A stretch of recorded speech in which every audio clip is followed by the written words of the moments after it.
Here's why Derrick Rose must sign with the San Antonio Spurs. And I will say straight up, the man is injured half of every year. The guy gets injured all the time. I feel so bad for Derrick Rose. I wish him all the best. But for the San Antonio Spurs, Derrick Rose should not be the guy that you're looking to get.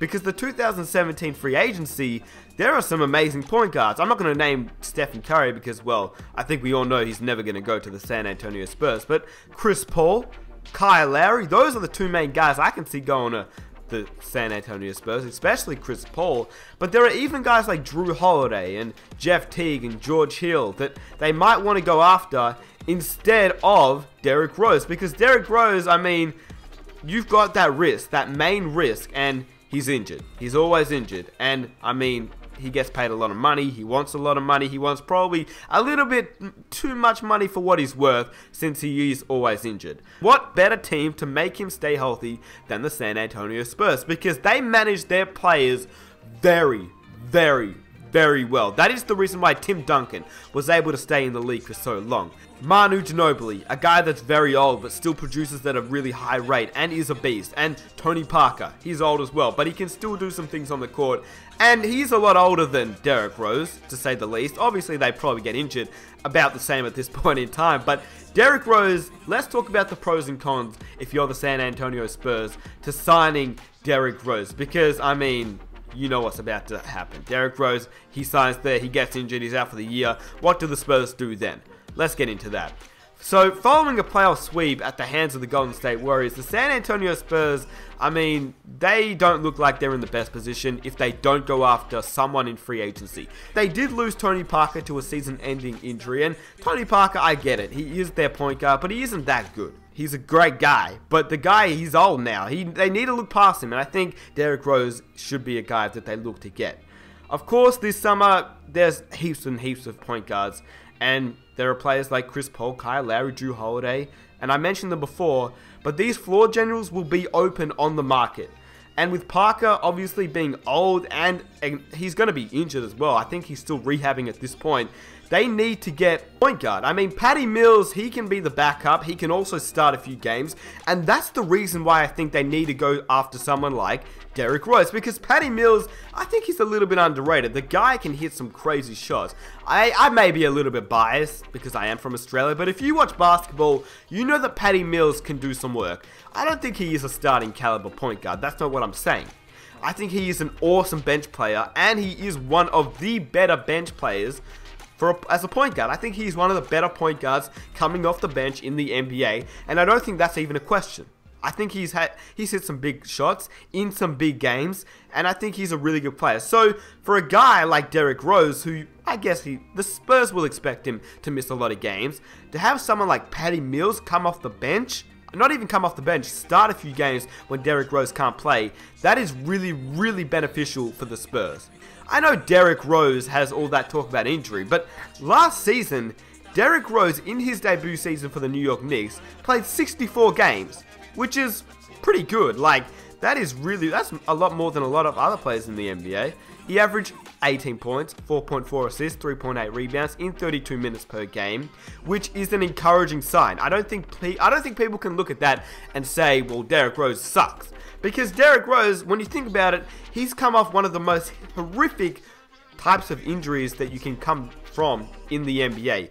ACLs, not even once, but twice, even 3 times. A lot of knee injuries.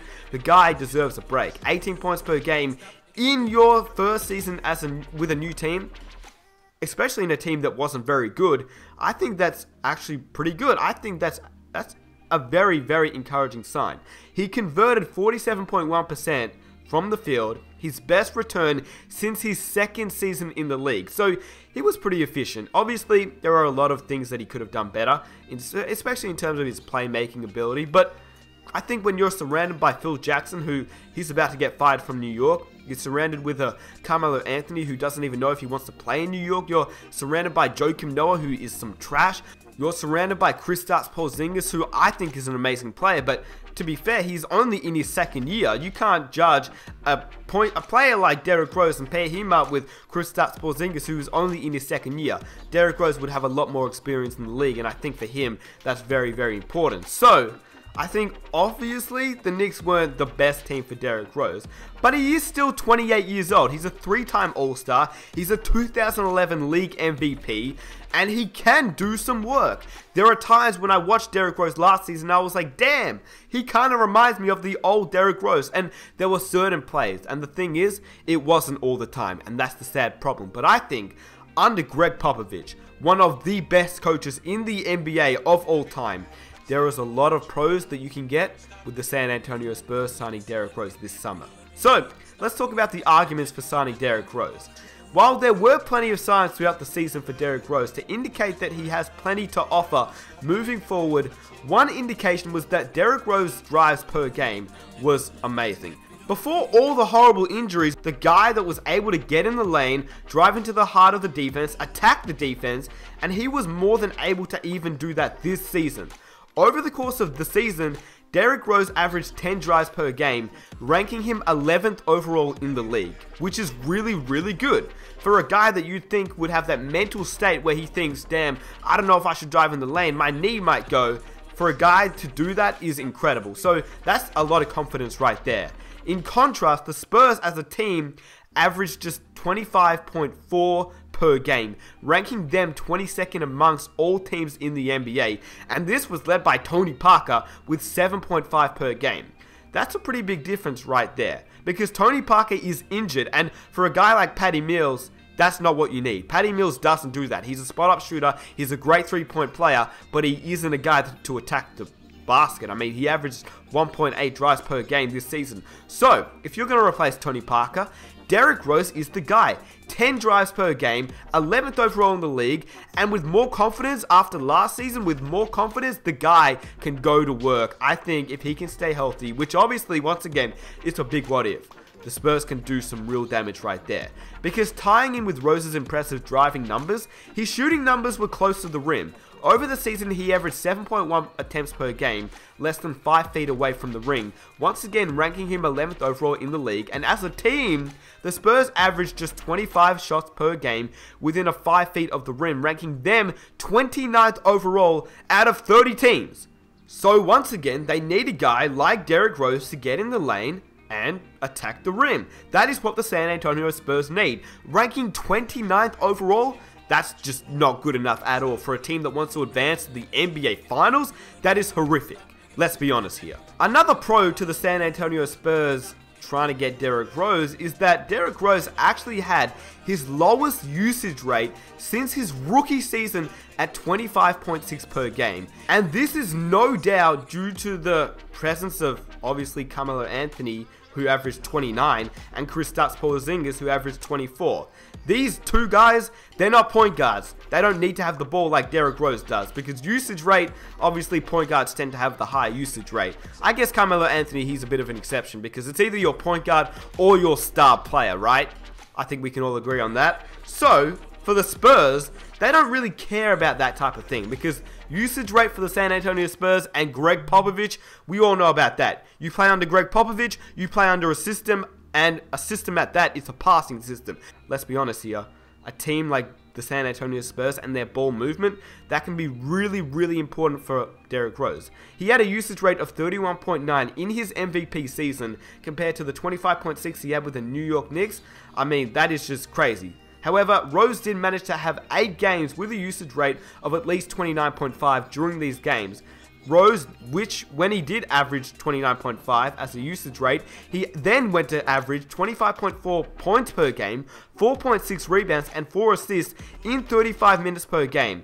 Furthermore, he shot 45% from the field and a 92% from the free throw line. So giving Derrick Rose the ball, did you hear that, Carmelo? Did you hear that, Kristaps? Did you hear that, Phil Jackson? When you give Derrick Rose the ball, he can do some work. 25 points per game, that is up there with the best of the players in the NBA.